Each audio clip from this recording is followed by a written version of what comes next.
Hello, good morning. Welcome everyone to the spotlight session on a bottom-up perspective on remedy, which is, in my view, actually the most important discussion because as everyone sees, even from the background, the theme of the Responsible Business and Human Rights Forum this year is the access to remedies. So it doesn't matter at all if the rights holders, especially the victims of violation or the most marginalized population, cannot really access to remedy.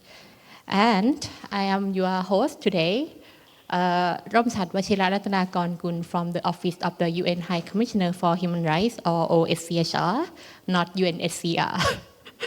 So we have with us today Robie Halip, which everyone knows her very well. She's a prominent indigenous woman who belongs to the Kalanguya and Kankanay indigenous peoples in the Cordillera region in the Philippines. And she is the current coordinator of the Indigenous Peoples Major Group for Sustainable Environment, Sustainable Development and the Rice Energy Partnership with Indigenous Peoples. And her work, Robie, has mainly focused on the advancement of the recognition and the respect of Indigenous peoples' rights in the relevant process in the Agenda 2013 for the SDGs and in ensuring a transition from fossil fuel to renewable energy that is just and sustainable for Indigenous peoples. So we will have half an hour for the conversation and hear and talk with Robie. But today is the last day of the forum. And I just want to know, Robie, the theme is the remedy blueprint and focus on the access to remedies. Can you share your reflection with us? Has the sub-theme of the UN Responsible Business and Human Rights Forum is bridging gaps and accelerating access.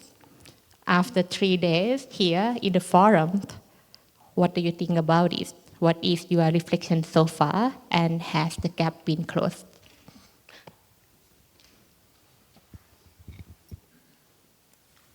Hello? Okay. Good morning, everyone.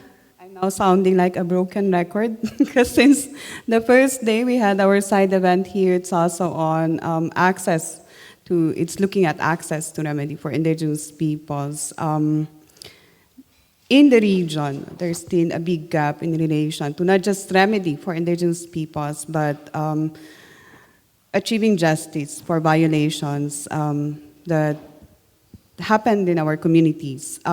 Now, there's two things that we need to look at when we look at access to remedy and justice for indigenous peoples. One is a systemic issue that we are facing. The first there is really the non-recognition of our rights, collective rights as indigenous peoples, which is really the core thing on why there are a lot of violations happening in our communities and that we are having difficulties accessing effective grievance mechanisms. And part of that is also the non-recognition of our right to development and our right to decide on the development that we want, and that's the free, prior, and informed consent. You've been hearing this a lot in this session and also when we talk about indigenous peoples, because this is the right to free, prior, and informed consent is the core engagement mechanism for indigenous peoples between states and non-state actors, and that also provides a foundation for partnership and also fully informed decision-making for indigenous peoples if they want to engage in that development intervention or not. So that's the systemic issue, no? But also on top of that is the continuing discrimination that we face in the society, and also when we access state judicial and non-state judicial mechanisms, no? On top of that is also the lack of culturally appropriate and gender-responsive grievance mechanisms. Culturally appropriate, when we talk about that, it's looking at how these grievance mechanisms are also taking into consideration Indigenous peoples' traditional justice systems. The second point in looking at access to remedy for Indigenous peoples is the operational one, no? On available redress mechanisms that banks, states, businesses have, which up to this point is still very much ineffective, inaccessible for Indigenous people, especially at the community level. Would you? Yes. Yes, because you just mentioned the gender responsive. And as the Indigenous woman, what is the particular challenges or barriers when Indigenous woman has been facing in access to remedies that relate to business, relate or operation? One there for Indigenous women is the lack of participation in decision-making even within the community. No? So in the processes of free, prior, and informed consent, there is still lack of meaningful engagement and participation, not only of Indigenous women, no, but also youth, persons with disabilities, and other marginalized groups within our community. We know very well that most of our traditional justice systems are more patriarchal, but there are also traditional justice systems that have Indigenous women within their governance. But in general, in Asia, there's still that lack of participation in decision-making. In relation to access to remedy, the gender-responsive mechanisms, because we had a regional workshop just days before this forum, and one of the cases that Indigenous women experience as it relates to violations of businesses is the sexual harassment when protests are conducted by community against the project. Now, in cases like those, what would be the immediate remedial mechanism that you would go to? Because it's the state who's protecting the company. You have state forces there, and there's also the company, and you have to prove that situation that happened to you. And it's difficult for women to talk about cases like this. No? So it's important on our end that at the community level, operational level, grievance mechanism has to have a mechanism where Indigenous women who are violated will have a safe space to go to also raise specific violations that they experience that they cannot also openly talk in wider grievance mechanism systems. No? So women are at the forefront of Indigenous people's struggles. Before, the violence against Indigenous women, youth, and children being part of the struggle was not that high, but we've seen in the recent years that women, youth, and children are not spared from violence when protests are being conducted against imposed development projects. Thank you, Robie. You mentioned Indigenous youth and children, and I am wondering what will be their role, because eventually they will have to step in and become the leaders. So what will be their part or their role in terms of widening the space or better or strengthening the access to remedies for Indigenous peoples?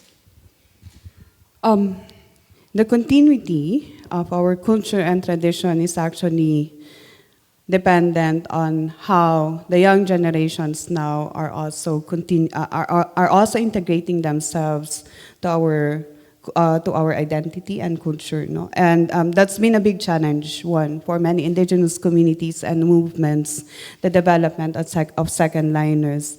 But we're strengthening also the intergenerational learning between Indigenous leaders, elders, and youth to ensure that there's passing on of knowledge, there's passing on of tradition. And of course, our culture is not static, it's dynamic. It's now up to the younger generation who will be leading our communities to adapt our culture and tradition to the changes of time. So same in defining collective decision making, there's now a strong call to to make sure that it's inclusive of women and youth. So those are the kinds of adjustments that needs to be done. Same in grievance mechanisms.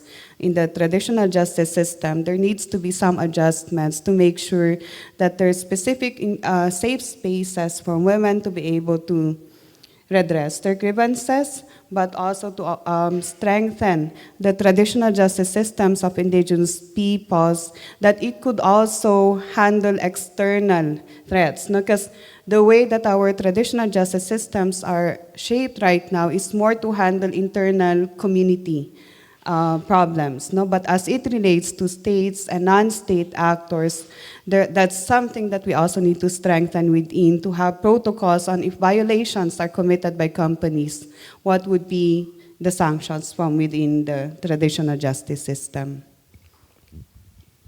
I really want to elaborate more on this point because you already mentioned the grievance mechanisms. So,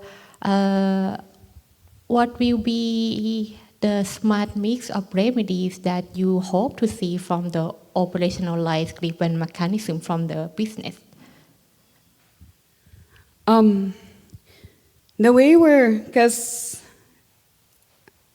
just engaging in one grievance mechanism will never work. And as I said earlier, Indigenous peoples have tried engaging directly with grievance mechanisms of bank. Indigenous peoples also tried engaging with state-based judicial mechanisms, non-judicial mechanisms with agencies that are mandated to implement the rights of Indigenous peoples, also operational level grievance mechanisms of companies. And it's not enough to engage in one. It's important that we are aware of the different available remedies for us and strategize where best to focus the grievances that we have. Now, what we've realized is that it's the funding, no? If you cut the funding to that project because of the violations that are committed in the community, that would somehow resolve, or that would somehow not fully resolve, but stop some of the violations that are happening in the community. And that's what we want the banks to strengthen, because they're the ones providing for investors and banks. They're the ones providing the financing for these projects. If violations are reported in communities, there has to be a mechanism, or there has to be a strong engagement from the bank to investigate those violations and put a suspension or defunding of the project to not further fuel the violations and conflict that are happening in the community. But what's more important, I think, for us in relation to access to justice, what's more important is our strength as a community, our unity as a community in terms of fighting off these imposed development projects. Because as I mentioned in the event also yesterday, it's the strength of the community to assert their rights that would really make or break the project. Yes, funding could make or break the project. Yes, engaging in courts could make or break the project. But if the community stands as one to really assert their rights that this is not the development that we want, that's the best remedy we have. And it worked in many instances where even if we've engaged in different mechanisms, when the community stood as one against the project did not push through. Thank you very much, Robie. I feel like I asked Robie a lot of questions, but this is the space that everyone here will have the chance to ask and chat with Robie. So I want to open the floor now to collect questions from the floor. Okay, I see one gentleman here first. Yes, please. Thank you, Robie, for sharing your experience and knowledge. So what guidance would you give to companies and projects who want to remedy Indigenous peoples for past harms? What would be for past violations of rights of Indigenous peoples? What would be the first 3 steps? The first 3 steps. I think the important one there is to sit down, have meaningful engagement and discussion with Indigenous peoples in relation to the impacts that the project has already that already occurred in their communities, and discuss with them possible remediation measures, whether it's compensation, rehabilitation, or also conduct of rituals as needed if areas that were damaged are sacred areas, burial grounds of indigenous peoples. But beyond that, beyond looking at addressing the impacts, it's also to discuss or have meaningful engagement with indigenous peoples on how best companies can also prevent harms, no? Because past harms have already been committed, so discuss with them how those can be addressed, but also have a clear discussion with communities on how now do we move forward jointly to prevent these harms. Because for us, what's more important is the prevention rather than a reactive action from companies in addressing these harms. No, that's why we are really adamant in saying that before project starts, the process of free, prior, and informed consent has to be there, has to be established with indigenous peoples, because that process alone would really reduce, not totally, but would reduce some of the harms that the project may have on the community. And that would define also the partnership that the business and the community would have in relation to the involvement of indigenous peoples in monitoring potential impacts to the community, the engagement of indigenous peoples in the grievance mechanisms, the engagement of indigenous peoples also in negotiating the terms if they want the project or not for equitable benefit sharing. Thank you. Any more questions or comments? So here, please. Yes, thank you for the session. It is very important for us actually. Just I want to know that actually, could we know how our affected indigenous communities could engage in this rights energy partnership, and how could we reach out to communities who are really affected by the harms of the business actions? If you have any example in Asia. Thank you.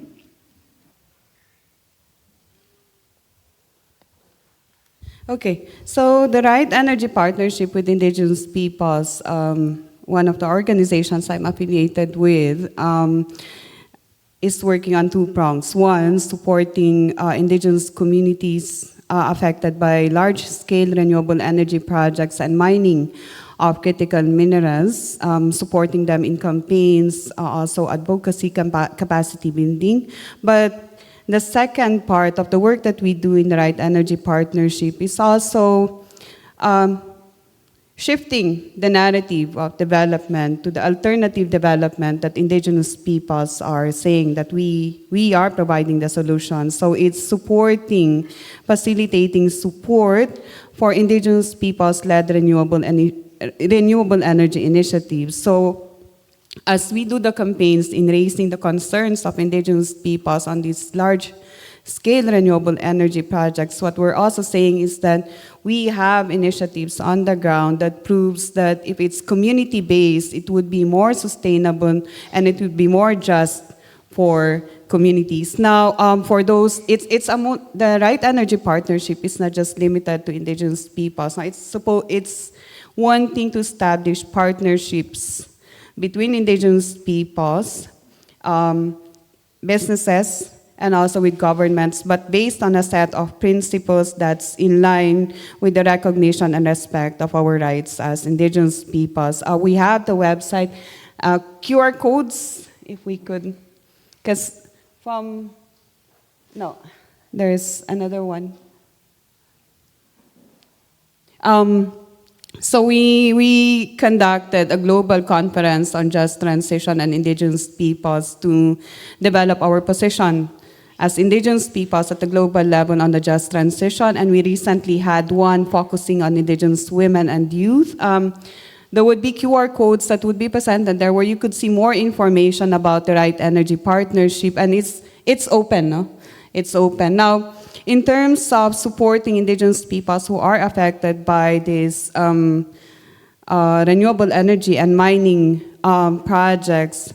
At present, the support that's being provided is on engagement at the local and at the national level, because that's where it would matter the most. No? If we engage directly with the operational level, grievance mechanisms, and also with the states for their compliance to human rights to indigenous peoples. But at the global level, we're engaging in the discourse with, for example, in the Sustainable Development Goals in SDG 7, where we raise violations that are happening on the ground and recommendations on how renewable companies that are engaged in renewable energy and even states engaging in the Just Energy Transition Partnership have to make sure that the respect and recognition of indigenous people's rights have to be integrated there. Because right now, for the Just Energy Transition Partnership that governments are implementing in Indonesia, in Vietnam, upcoming in the Philippines, there's no safeguards in place.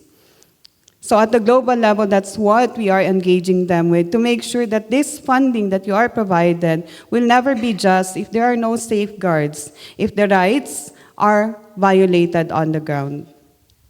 Thank you, Robie. Please. Thank you for a very insightful presentation. My name is Prim Rajasturang Wongkasamakun, and I am representing children and youth. I would like to ask you on your perspective on the digital technologies, the artificial intelligence, on the role, on how could it impact the lives of indigenous people or the young people to raise more voices, to share their best practices or access to remedies in a more safe and just way, or what kind of effect does it have on indigenous people? Thank you. While digitalization could have, for example, in our campaigns and our advocacy, it could help in making the issues on the ground more visible. Our greater concern there is our data sovereignty. No? Indigenous people's traditional knowledge, the culture and the traditions that we have is now at risk with this very open access to information where you cannot control, because what we're saying is that we control our data. If there's a need, for example, researchers or these pharmaceutical companies wanting to look at our traditional medicines, free, prior, and informed consent needs to be conducted, especially if it will be used for commercial purposes. But now with digitalization, it's adding a threat to how do we now protect our data as indigenous peoples? How do we now assert our data sovereignty to make sure that it's not exploited, to make sure that the analysis of the data that we have is coming from our perspective? Because when it's out there in public, anybody could do their own analysis on the data that you provide there. So what we want is that we gather our own data, we analyze our own data, come out with a report of our own data, and that report will be the one that would be referenced, because that's already the analysis that's coming from the indigenous people's perspective and not from the outside. But it's really the protection of data and also protection of human rights defenders, indigenous human rights defenders, because we see AI now also being used to manipulate information on human rights defenders. So I'm happy that in the recent adoption of the Pact for the Future, during the Summit for the Future, in the declaration there on digitalization and AI, there's a reference to indigenous peoples. And even in the declaration of the future generations, there's one paragraph there that really includes the recognition of indigenous peoples' rights as well as indigenous youth.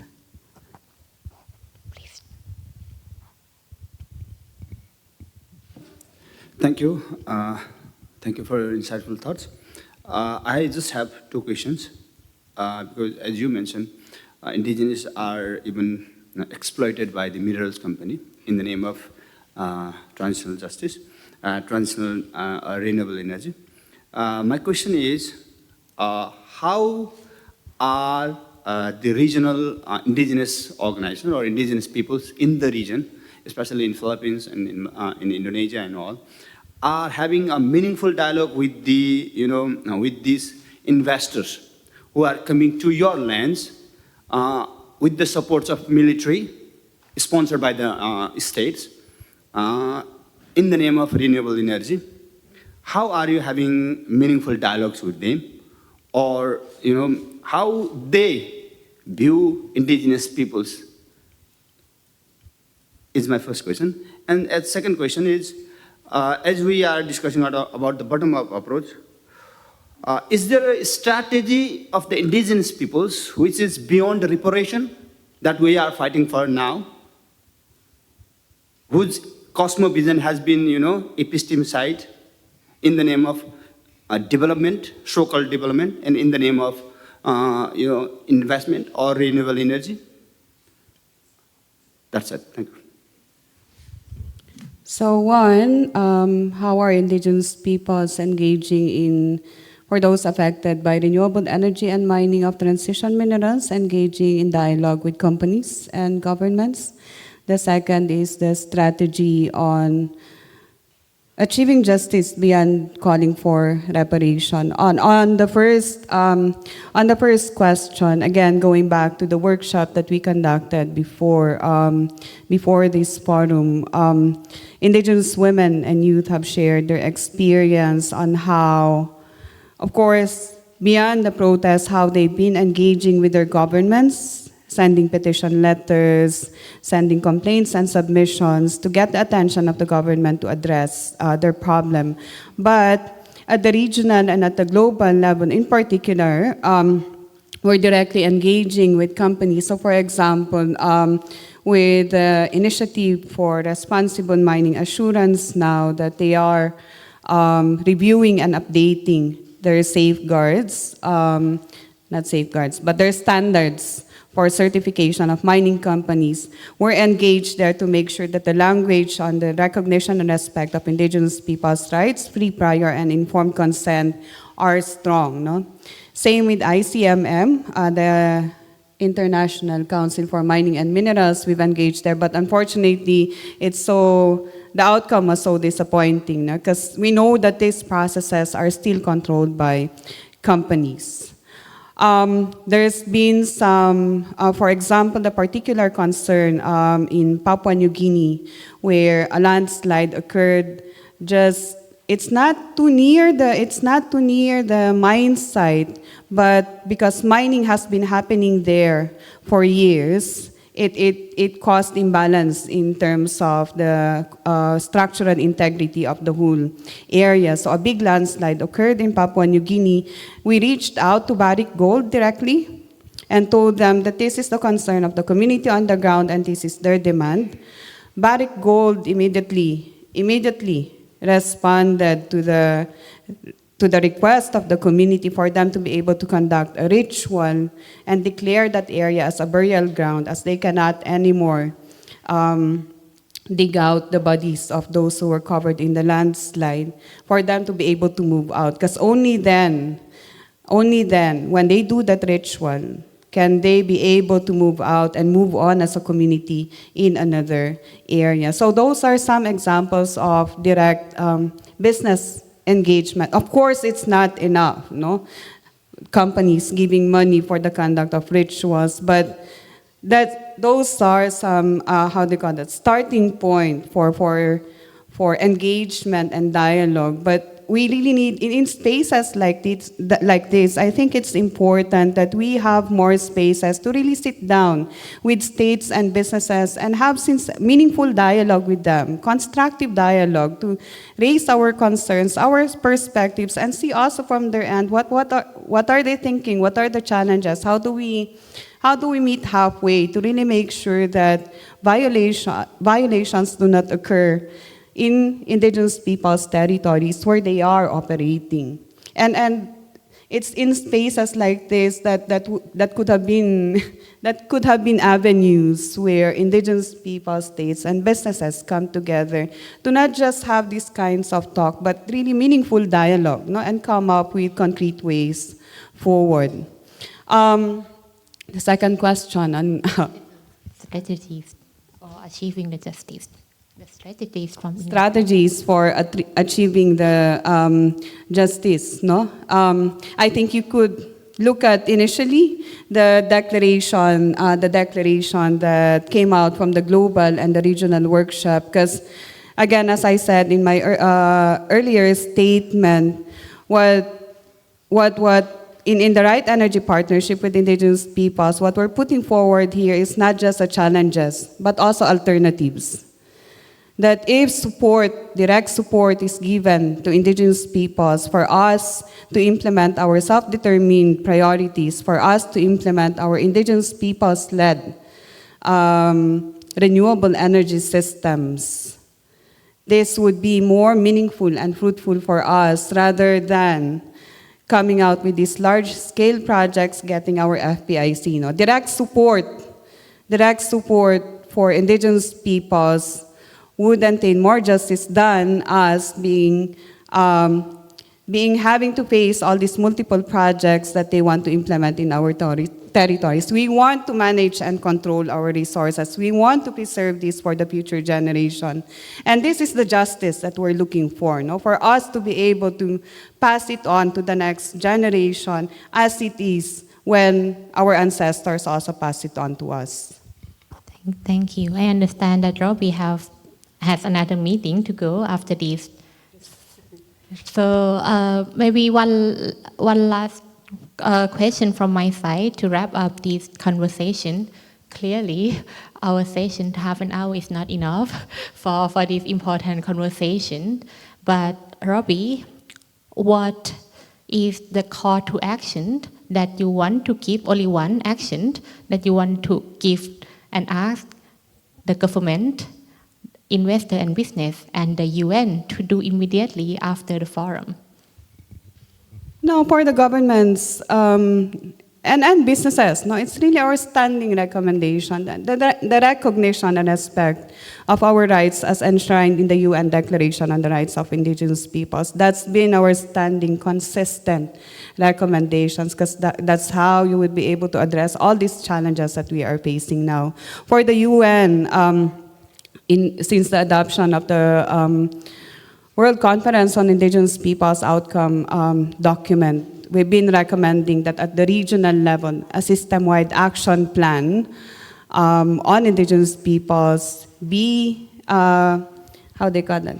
adopted by the different UN agencies and have an interagency support group that we could coordinate with at the regional and at the country level to make sure that UN programming are responsive to the specific needs and priorities of Indigenous peoples. That's our standing recommendation also for the UN. Well, note and take note. So what I spent and attend many sessions that Robie spoke, and one thing I really like that she reiterated strongly that Indigenous peoples are not just the stakeholder but the rights holders. So clearly that we need to really highlight this conversation and have more time to discuss about this. But anyway, that was the time we have allocated. So thanks a lot everyone for coming, and please continue this discussion. We will be around until the end of and the closing of the forum. But thank you very much for joining.